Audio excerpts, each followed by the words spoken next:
But here's what else I hope you'll find here today, and that is inspiration.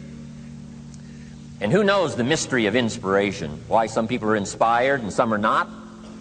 You were inspired to get here, some were not. Who knows the mystery of that? I don't know. How come you made it? The rest of them didn't make it. We don't know what that mystery is. Some people turned it down. Some people said it costs too much. Some people said it's going to take too much time. Some people are too busy, right? A lot of different excuses why some are inspired to take advantage of something that comes to town. Others pass it up. We don't know the mystery to that. Here's what I call it: mysteries of the mind.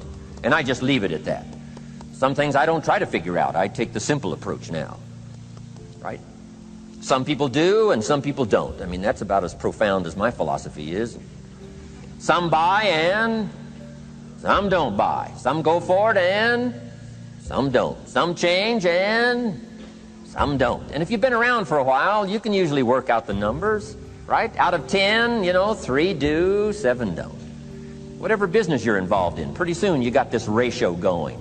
The ones that do, the ones that don't. You say, well, why don't the ones that don't, how come they don't? We don't know. I just leave it as a mystery. I used to try to understand all that.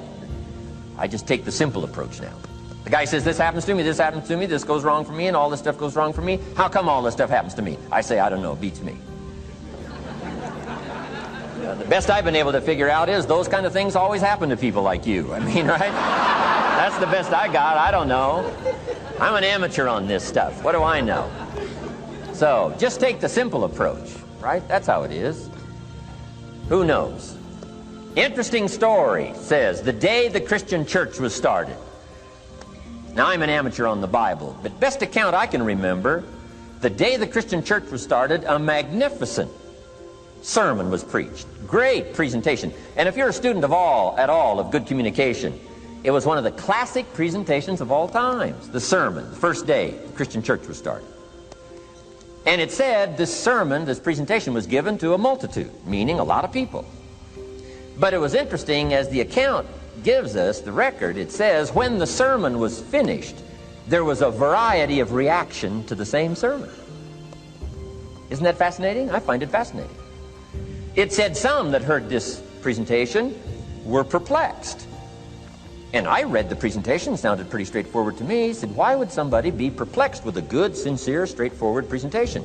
Best answer I've got. They are the perplexed. I mean, what other explanation is there? It doesn't matter who's preaching. Right? It said some that heard this presentation mocked and laughed, made fun of the presentation. I thought, hey, this looks pretty sincere to me. If you give a sincere